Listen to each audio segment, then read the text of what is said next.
I mean, the best you could say about Bowen is encapsulated in a headline of a piece that you wrote recently, quote, Chris Bowen is a costly waste of energy. Nick? Yeah, he is. I also wrote, Alan, that he's probably very well credentialed to be the Energy Minister of La La Land, but not of Australia. I mean, he's got a fanciful plan here that just cannot work. He's trying to defy the laws of thermodynamics to produce our electricity by wind, solar and water alone. It can't be done. No country in the world has done it. And yet he somehow thinks he can manage this by 2044. And Alan, you know, he's working to a plan that sees us get rid of 60% of our coal in 7 years' time. Now, that is ludicrous. That is absurd, as you point out. Without coal, the whole thing collapses right now, unless we can find some other form of baseload power. And that, of course, is what nuclear does. It's on tap when you want it. You don't have to wait for the right weather forecast. The bloke won't get into the ring or argue, will he? I mean, he won't come on this program because the last time I had him on, he was the shadow treasurer and he couldn't tell me the marginal tax rates. And that piece of the interview went viral. Can you outline to everyone out there what are the various tax levels, at what point we pay so much in tax if you're an income earner? So, for example, at what point do we pay nothing for tax? No tax at all. Well, you pay you get a tax-free threshold. Yeah, what is it? Well, you pay no tax. Yeah, what is it?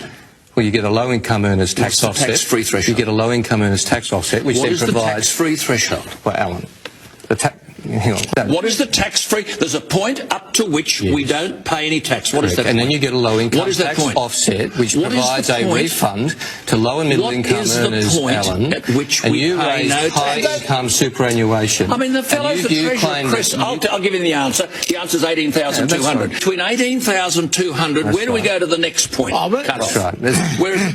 Well, the bottom threshold is, of course, 15%. Yeah, but hang on. The man is pretending he wants to be the Treasurer of Australia and doesn't know the tax threshold. So we go from 18,200... from you. I'm not going to cop well, from come on, you. You couldn't answer the first question.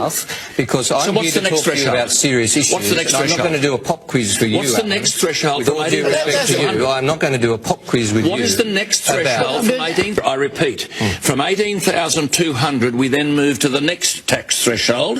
What tax do we pay between 18,200, and I'll tell you what it is, it's 37,001. So between 18, what do we pay? 15%. We don't pay 15, we pay 19 cents in the dollar. The bloke is out of his depth, this fellow. He's not across detail, is he, Alan, as you proved there? And of course, when it comes to energy policy, particularly the electricity grid, detail is very, very important. You see, the electricity grid, when it's working, is a miracle. They have to supply exactly the right amount of electricity into it at any given point to meet demand. You can't be out. You can't be, oh, we're near enough. And if you don't do that, then of course it leads to blackouts, which is what I think we're heading for at some point, because it's getting to the point where it is virtually impossible. And there are times in the day when there is so much renewable energy, they have to tell these solar plants and wind farms to shut down because they can't take any more on the grid, and the interconnectors won't take them. And then you can have that at, say, 12 o'clock, and by 6 in the evening, we're pumping up the coal again, and we're powered by 70% coal. How does Bowen think we're going to overcome that engineering problem? Did he have any engineers in the room when he came up with this scheme, or did he just get it off the top of his head? But we just signed a deal to acquire nuclear submarines.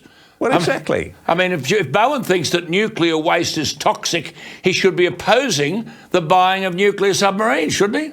He should. And what has Labor got against nuclear? They're stuck in the last century, aren't they? They're stuck in the 1970s. You know, they've been watching too many scary movies or watching The Simpsons.